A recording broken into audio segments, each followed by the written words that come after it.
Hello, I'm Marcus Railton, and this is the ScotsCare podcast. ScotsCare is the only charity dedicated to helping disadvantaged Scots in London through a range of support, including mental health therapy, financial grants, advocacy, sheltered housing for older Scots, job coaching, social events, befriending, and support for children and families. The charity's been running for 400 years to help break the cycle of poverty experienced by some Scots in London. In this series of the ScotsCare podcast, I'll be chatting to celebrities and supporters of the charity that have forged a life often away from Scotland and about the ups and downs that can bring. On the podcast today is a musical artist who, alongside his brother, has been making music for over 35 years. Together, they've sold millions of records globally. Their band is called Hue and Cry, and he is Greg Kane. ScotsCare. Welcome, Greg. Thanks for doing this. You're welcome, Marcus. I'm looking forward to it. Go easy on me. Of course I will. Are you at work now? Do you go into the studio every day, or are you more laid back about work these days? I try to. I've got a good friend, Gerard Burns, who's a very successful artist in Scotland. He painted the famous massive Highland cow paintings with the wee girl holding the Highland cow with the rope through its nose, or the ring through its nose. And Jerry's a good friend of mine. And so I usually go through to his house in Dullata, which is outside Cumbernauld, beautiful big house, but it doubles as his art studio and his gallery. It's that big a house. So he doesn't need a gallery and he doesn't need an art studio. And he says to me, he goes every morning at 8 a.m. and he paints till 5. And he says, it's not always successful. And I said, oh, Jerry, I couldn't do that. And I said, it's like throwing enough, forgive me, crap against the wall to see how much of it sticks. Yeah. I can't create like that, but he can. And he doesn't. It seems to, the hardest thing about being a creative is there's more failures than there are successes. And it's how you deal with the failures that makes you successful. Because if you dwell on them and they start to eat away at you, then they can really destroy you, your confidence in being a creator. And I tried that 9 to 5, Monday to Friday. Oh, it was really, really hard. So we have our own studio here in Glasgow. We've got a big control room, big live room, and an office space. And this is Pat and I's little man cave where we come and make our music. So we're very, very, very lucky to have this space. And he's up just now from London for a week to do some work with me. We played down in Essex end of last week with Simple Minds. And he just jumped in the tour bus and came up the road with me, and he's going to be here till Saturday. So I don't do the 9 to 5. Sometimes I like to stay over here, try and stay overnight at the studio 2 or 3 times a month. Probably my partner enjoys it as well, getting rid of me for a few nights a month. But it's a very creative space. And I used to go away to make music. In the heydays, I used to go to New York quite a lot for like a month or two, and write and record, and Pat would come over. Or there's a place in Florida called Sarasota, which is the winter camp, the winter home for the Chicago White Sox and the Barnum and Bailey Circus. And it's a real creative vibe place. I used to go there for like a month every year just to write and just to make stuff. And then closer to home, I used to go up to the Lake of Monteith, which is the only lake in Scotland. And Chris, the guy who married into the Nairn family, is a friend of mine. He's an old truck driver for us. So he looks after the chalets. So he'll give me like a cash deal, wink, wink, no, don't say anything. And I can go up there for a couple of weeks and do some work. But then 9 years ago, I had a child. So the kind of disappearing for a month to kind of search your creative depths is not really an option anymore. No, it's not on. It's just not accepted anymore, is it? Yeah. Well, I really, really struggled. And it's unfair on her mother to say, like, I need to bugger off for a month to be creative. It's not fair. I can't do that. And then she's 9 years old now, Eva. So she's a bit easier now. She can come and sit in the studio and she can sit in the live room and she can potter about. But, every hour and a half, every hour she comes in and asks, which to her is quite an important question, but not to me. So it doesn't really work. So I've really struggled creatively over the last few years. And then COVID hit. And that was terrible. I didn't have any enthusiasm for making anything. It was really, really tough. I think we are about the same age, and it's like you were talking about how you deal with your failures. Do you feel more comfortable generally in your own skin now? I think it's taken me a long time to get there. I think I turned 51 just a couple of weeks ago, I'm and 55. I still unfortunately care probably too much about what people I don't know think of me. Or are you getting Oh, past that? oh no, I'm way past that. I've never really, but I have a different life. I mean, I'm just in quite a new relationship. 4 years, Ron and I have been together, and it's taken her a long time to understand what I do. I don't need justification or my ego massage because 50 times a year I get up on the stage in front of hundreds, sometimes thousands of people, and I play songs with my brother for an hour, and I get applause and I get pats in the back and I get that was great, and that's my wee jolt of you're okay, Greg.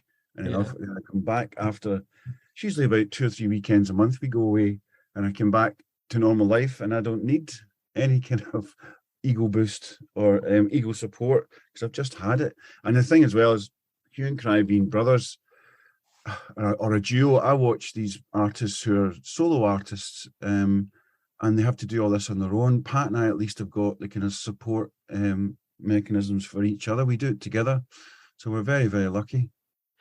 I want to talk about that actually. I'll come on to that a bit later. Can I go back to the beginning? What age did you take up the piano? Because my wife's always saying, "Oh, do you know what? We've got to get the kids into something musical." And I remember when I was a kid, I went to piano lessons in Faithfully, just outside Clydebank, and I showed no musical talent. And my mum would make me practice every week, and I just didn't have it. What age did you start off? And did it come, if not easily, did it come natural to you?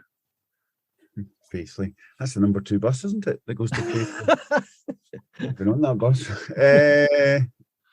What happened? My mother's stepfather died, and he bequeathed the piano to her.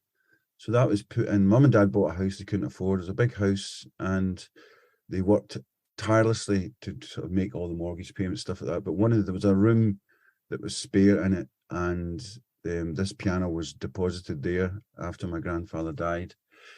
And then my local mother was in the local shop, and the piano teacher that lived a few doors down was in the shop, and she was kind of touting for business. And she said to her mum, "Any of your boys want to learn how to play piano?"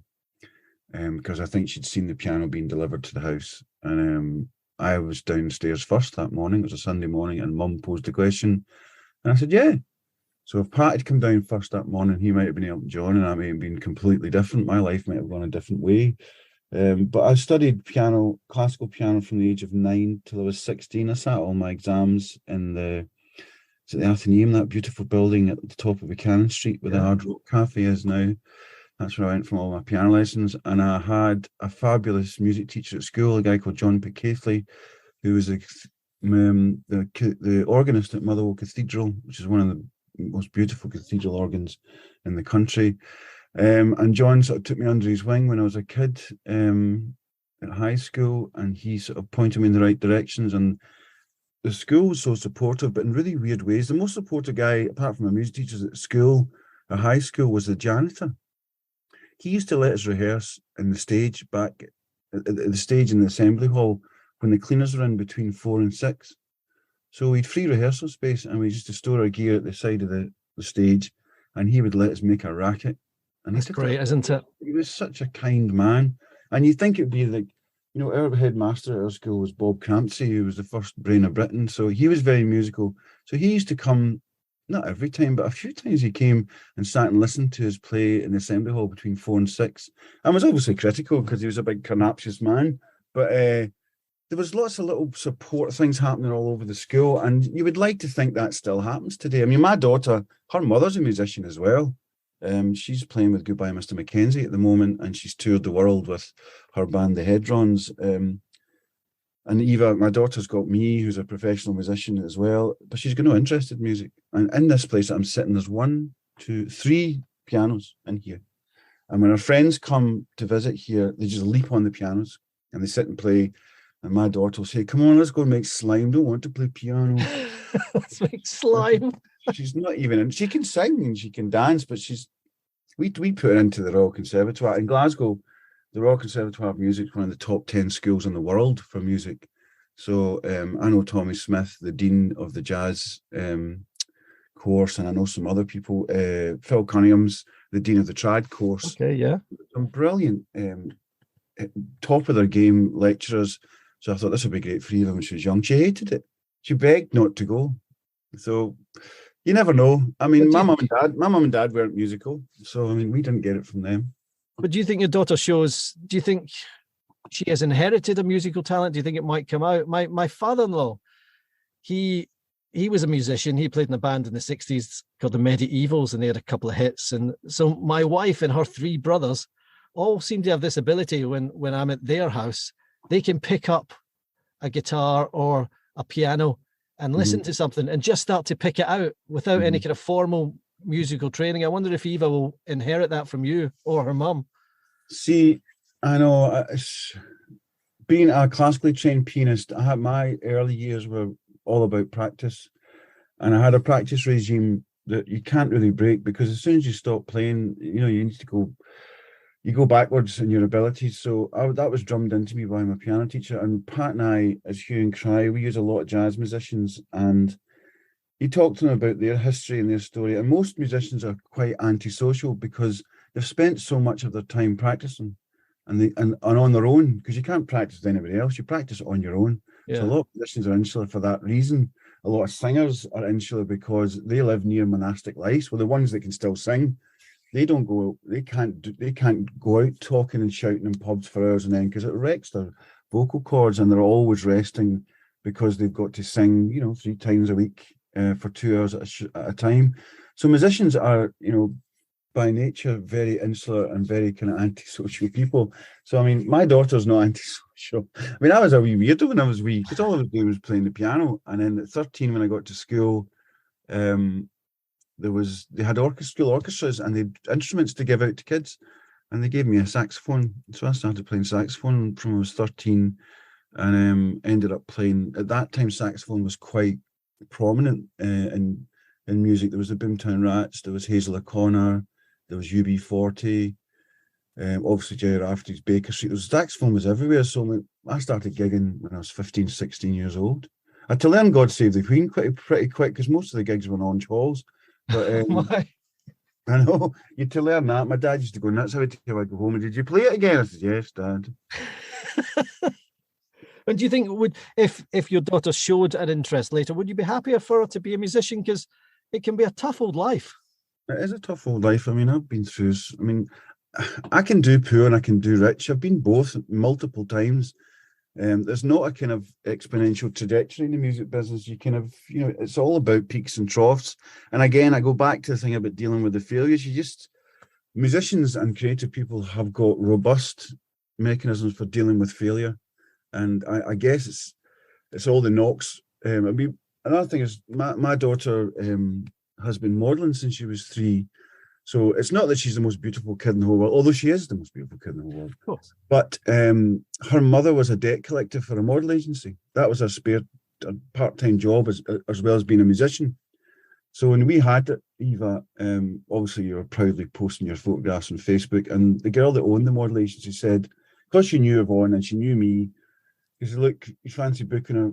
We need a 2-year-old to do this shoot. And it's more to do with the parents being compliant or understanding, because it's all hanging about. You know what it's like, and that puts a lot of onus on the parents to keep the kids entertained, to give them instruction. It's all that sort of stuff. So the model agencies, especially kids model agencies, look at the parents, and the more analysing the parents' ability to deal with a kid for 6 hours shoot. And when the kid needs to perform for 15 minutes, they better be ready to make the kid perform. So anyway, long story short, she's been quite a successful model, Eva. She's been on the sides of buses. She was the Christmas campaign lead for St Enoch Centre in Glasgow last year. It's gone really well for her, but she only gets about 50% of the gigs. She goes to the auditions. I take her half the time, and then she always gets to choose but she gets a fake dad and a fake mum. And I always wind her up saying, "Look at your fake dad. He's much more handsome than me. He's much taller than me. He's much better than me." She says, "Yeah, he is, Dad." So I mean, I've got to deal with that as well. But she gets rejected 50% of the time. And as a parent, you're trying to protect them from rejection. Yeah. But she had to face it. She had to face it. And I watched her deal with it. And if she had a particularly handsome fake dad and a nice, pretty fake mum, and she usually has a kind of fake 2-year-old daughter or brother. And she got on really well with them at the mock-up auditions. She'll sort of say to me, Dad, what happened to that? So, well, you didn't get it, honey. They gave it to somebody else. And she deals with it and she talks about it. So that whole career she's had since she was 3 years old has taught her how to deal with failure. And I didn't even think that was going to happen when she started doing this, but I watched her deal with it. And I thought, good on you, Hen. I wasn't subjected to that at that age. ScotsCare, helping to break the cycle of deprivation for Scots in London. You're the same as me in that you've got two stepsons. I've got two sons, and then you had a daughter slightly later on in life. And it's a different world, isn't it? Because when my boys go quiet, I know something's wrong. But when my daughter goes quiet, I will find her just playing or drawing or something. And girls are a different species, aren't they? Well, I've grew up in a house of 3 brothers. I've got a younger brother, Gary John, and obviously my older brother, Pat. So there's 2 or 3 years between us. So I only knew a house of boys. And then, as I say, I've got my 2 stepsons who are they're just about to leave the nest. And my 9-year-old daughter, which is mine. So I don't know much about girls. I mean, I'm trying to think if there's anything that I've learned. Yes, you're right. They do seem to be able to kind of build a little fantasy space for themselves, and they can amuse themselves for any length of time. My daughter's not a big screen girl. She's got her iPads and she's got her iPhones, but what she looks at on the iPad is all about creating stuff. So she'll look at the iPad for half an hour. I won't see her, and she'll come downstairs and say, Daddy, do you have scissors? Do you have paper clips? Do you have paper? And I need a green crayon. And then I'll say, what do you need all this for? And she shows me the kind of creator sites she's found on YouTube. Those are amazing. Those sites that the kids watch. Yeah. There's all these people just making crafts. I mean, we never had that, you know. Yeah. I mean, I don't worry about her at all. She's got her in Scotland. All the under 22-year-olds get free bus pass. So she got her free bus pass the other day, and I let her go on the bus on her own. Her eyes were as wide as saucers when she came back. She loved it. That was her first sense of I can go anywhere I want, Dad. You can go anywhere you want. You go to Inverness. You get down to Dumfries, do whatever you want.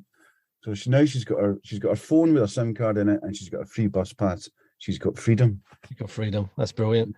Let me talk about when you were talking about going back to dealing with the failure of things, because you turned something that you loved and you did from a very young age into, it's when a hobby comes a job.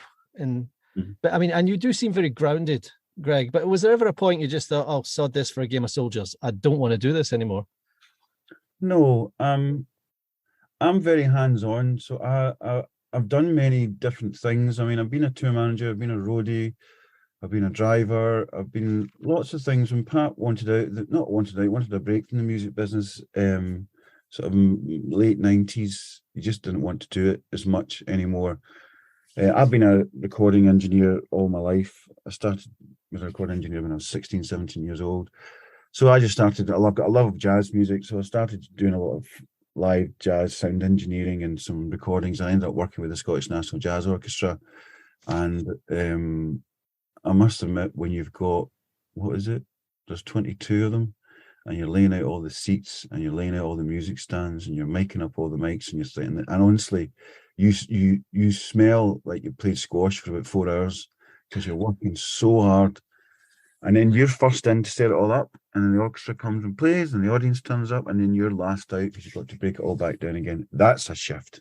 But I quite enjoyed doing it because, one, it keeps you fit. You're still involved in music and what you love doing. So, I mean, never have I thought, even in situations like that, when you've been working for 14 hours and you're thinking, God, and you just want to hit the hay and just, you're up in the morning, you do the same again. So, I mean, I've been through years of being out on the road and being a tour man. I've been to Texas, I've been to Japan, Tokyo with different bands. And I know quite a lot about the music business because I've been doing it for so long. So I'm there just to kind of point them in the right direction and help them. There was one band I had we were in Tokyo, and they were doing really well. And we went for a big interview, and there was loads of people waiting to interview them at the record company's offices. And the first interview, I sat with them, and they're young kids, 19, 20 years old. And the Japanese interviewers are obviously keen to know what the Glasgow music scene's like. So they're talking about, bands like Belle and Sebastian and the Delgados and all this indie stuff. And the band I was with just slagged them all off. Oh, They're really? rubbish. That's crap, man. So I stopped the first interview and I brought them downstairs and I said, "What the hell are you doing?" "Oh, they are rubbish." "No, no, no, no, no, no. These are bands assigned to this record label, the building you're in." "Oh." I said, "So please, and look at the faces of these journalists. They just want to find out what the scene's like. If you don't like a band, just say they do their own thing, or don't completely slag." They've been watching far too many Oasis interviews. And Yeah. and they've flown you to bloody Tokyo and you're slagging off all their bands. So we went back up, continued our day of interviews, and they were well behaved. And I took them out for a lovely meal at the end of it. So I've always found myself in situations like that of just trying to say to other bands and musicians that I work with, I've been doing this for like nearly 40 years. You should lean on my experience. And I've found myself in situations slagging off bands. I've done exactly the same thing when I was a kid, and I've just went, "Oh no, why did I do that?" So there's a lot of little instances like that. But Pat and I, been doing this for so long. And I've never ever thought, "I don't want to do this anymore." Yeah. I've got an HGV1 license. I could be a truck driver. When they needed truck drivers during the pandemic there, I did think about it. And I went to talk to a guy who knows a truck driver. And he said, "Greg, I moved 42 tons of pallets today." I said, "What?" "On my own." And the facilities are absolutely shocking. "Yes, if you want to do it." He says, "But I'm away 5-6 days at a time. I don't see my kids, don't see my wife." And I looked at it and I thought, because there was no money for 2 years, the music business. So everybody was trying to find ways to diversify. And I looked at that and I thought, I can't do that. And I'm usually quite robust, but I couldn't. That's a hard graft, though, isn't it? I don't know how really those guys hard do it. And plus, you've got to sit at 55 miles an hour where everybody's tanking past you at 75. It must be the most frustrating. I mean, I learned to do it because all the trucks we used back in the day when Hue and Cry were a much bigger band, and I used to reverse and play with them in the car parks at the venues we played in, and then eventually went and took my test. So that's how I did it. I've never lifted and laid pallets. I don't know how to work a forklift truck. I need to learn how to do that. So I didn't do that. All I did was I did a lot of audio restoration throughout the pandemic. Bizarrely, somebody came to me and said, "I've got this piece of audio and it's a poetry." It was his wife that had died of cancer, and she'd recited poetry not long before she passed. And through friends, he said, "There's lots of crap. I recorded it really badly. I'd recorded it on my phone and dictaphones, and there was loads of it." So I restored it and presented it to him, and he gave me money. I said, "I don't want any money." He said, "No, it was a job." And then he put me on to some other people, and I ended up restoring, wedding speeches. You've got people shouting, you've got cutlery, you've got noise everywhere. Take all that out. Not all, don't take it away, but reduce it, and you can make it more legible and more understandable. And then from then, I've always been restoring old soul records, so people were bringing old tapes. There's a great thing that happened. Well, the recording studios never made it, a lot of them, over the last 10 years.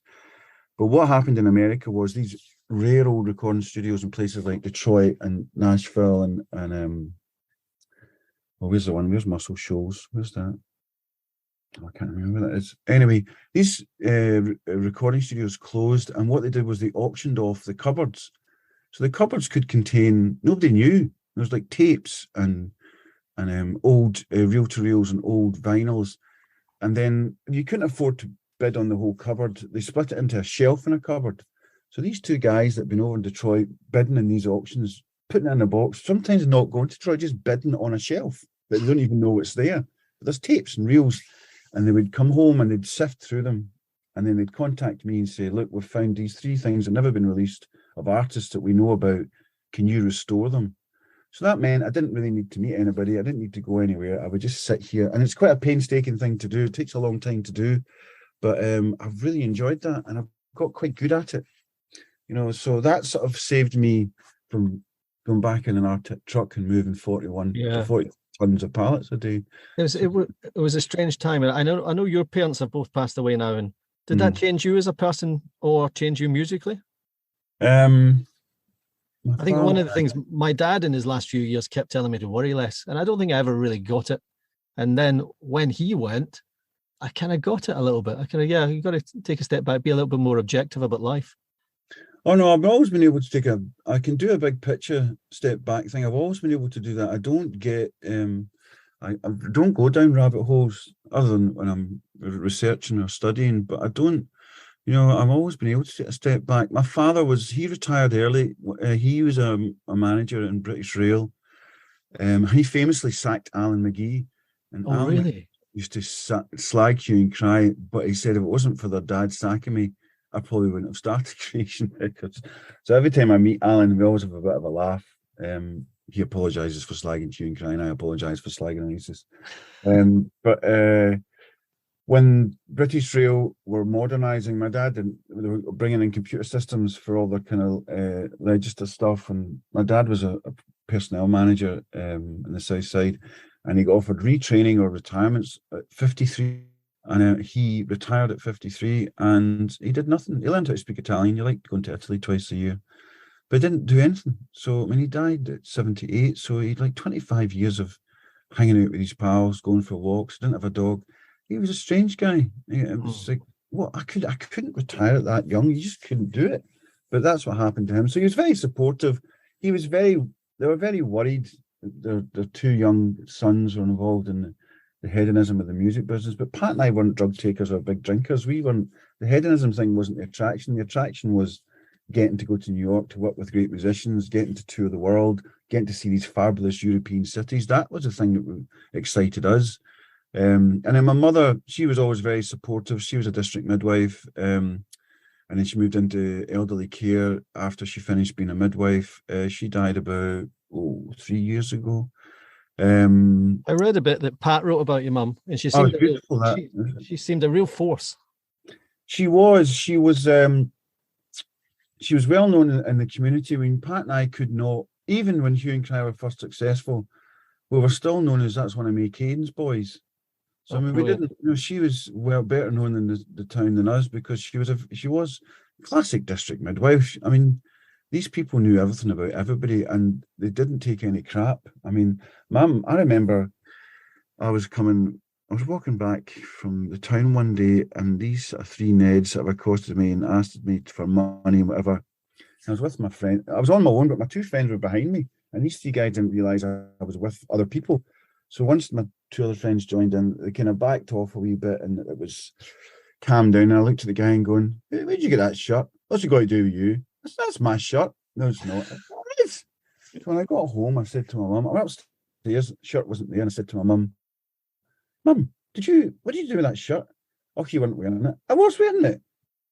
"Oh, there's a wee family down the road with no money. I just put a bag together for them." I said, "Well, see the guy that you gave the shirt to." So, I mean, that's the kind of things my mum used to do. I mean, used to hide your favourite clothes because she would just put them in a bin bag and take them down to these families that had nothing. And she was always doing stuff like that. She was such a caring person. She was the kind of she was enthusiastic at the beginning of supporting sort of our dreams. I mean, God knows what they thought when both their sons were involved in the music industry. They must have had quite a fright, but we were successful very early on. So, I mean, I guess that made them a little calmer, but they've watched the peaks and the troughs throughout the last 35 years and just shook their heads most of the time and helped us some of the times. I mean, when Pat split from his wife, he moved back home for like 2 or 3 years, and that was my mum went in and just got him. Said, "Come on, you're not living on your own, you come and live here." So that brought him a relationship with his father again, and a close relationship with his mother. So she was still acting as a dutiful mother even then. And I went back home for a couple of years in the late 90s because it was all getting too much for me. And it was great. It's great to move back home for a wee while. I don't think my dad was too chuffed, but I enjoyed it. ScotsCare, supporting Scots away from home in London. So you were talking about peaks and troughs, and you still seem very grounded. You know, is that a Scottish thing or a family thing? And the other thing I would say to you is, what did money give you, or what did money allow you to do? Because you said you had money, you lost money, you had money again. Is there one thing that money was good for? Let me think. Experiences, I guess. There was never much time to spend the money.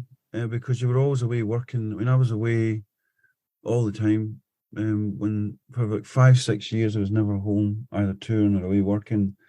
So I mean, I've never been a big property owner. I've not really kind of thought, right, I'll invest all my money. I've never been like that. I've lived in so many houses all over and rented, and it's never really bothered me, the kind of property route.